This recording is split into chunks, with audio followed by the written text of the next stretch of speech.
eng ko'p trenerlardan ham, vrachlardan ham so'raladigan narsa bu vес tashlash uchun qanaqa rejim samolyot qilish kerak. Men sizlarga hozir bitta rejimni aytib beraman. Agar shu rejimdan chiqmasdan, shu rejimga amal qiladigan bo'lsangiz, bir oyda kamida 3 kilodan 5 kilogacha vazn tashlashingiz aniq. Birinchi o'rinda aytib o'tishim lozim bo'lgan narsa bu uyqu. Bu narsaga ko'pchilik bee'tibor qarashadi, lekin siz bilishingiz kerak, biza inson organizmimiz uchun eng kerakli gormonlar biza uxlagan paytimiz ishlab chiqadi. Siz 11 gacha uxlab bo'lgan bo'lishingiz shart. Va uyqu vaqt oralig'i 7-8 soatni tashkil topishi kerak. Ikkinchisi bu to'g'ri ovqatlanish. Siz bir kunda 4-5 mahal ovqat yesangiz ham bo'ladi, lekin kam-kamdan xalq tili bilan tushuntirib aytadigan bo'lsak, har gal ovqat yeganingizda oshqozoningiz to'ymay qolishi kerak. Deylik siz oshqozoningiz 10 litrlik bak bo'ladigan bo'lsa, o'shani 7-8 litri to'lishi kerak.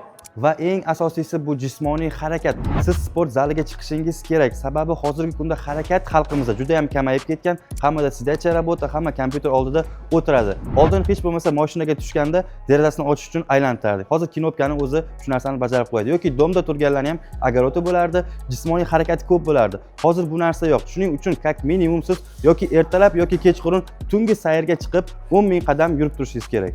Albatta hozir aytib o'tgan narsalarim har bir inson uchun individual, kimgadir tushishi, kimgadir tushmasligi mumkin, lekin большинство ko'pchilikda 70-80% da ishlaydigan narsa.